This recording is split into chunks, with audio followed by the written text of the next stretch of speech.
औज़ुबिल्लाहिमिनश्शैतानिर्रजीम बिस्मिल्लाहिर्रहमानिर्रहीम। अस्सलामु अलैकुम गोबरियो एश आज परन उर्दू क्लास फर्स्ट मजमून उर्दू उन्वान आज हरूफ की बदलती हुई शक्लें। गोबरियो एस पर वारियान हरफन हंस बदलती हुई शक्लें। आज एस परन काफ की बदलती हुई शक्लें। गोबरियो इस काफ करन इस्तेमाल लफ्ज़स मज या काफस पे काफस पे कह लफज वुचान कि मुख्तलिफ जायन मुख्तलिफ शक्ल बदलावान। गोबरियो आज वुचो तुम काफ कस शक्ल बदलावान हरफन मज लफ्जन मज।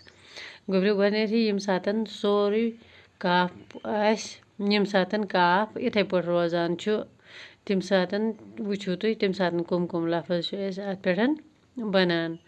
फरक कथ मज काफ गसा पूर इस्तेमाल फरक वरक अलग खलक बरक।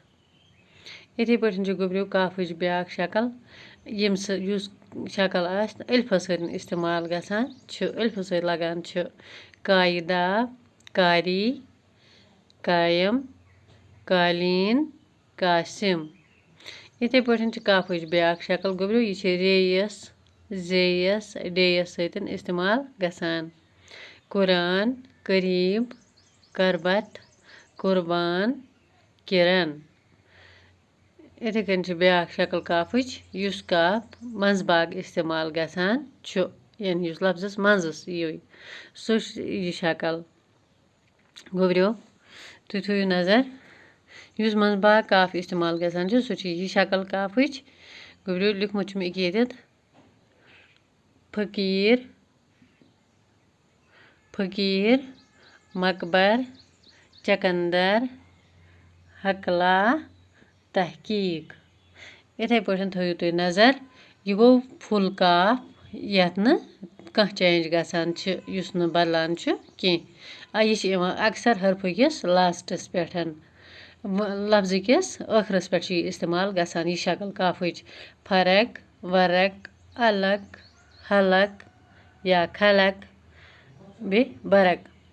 इथे पे काफच ब्याक शक्ल युस अक्सर अल्फस सत लगान कायदा कारी कायम कालीन कासिम।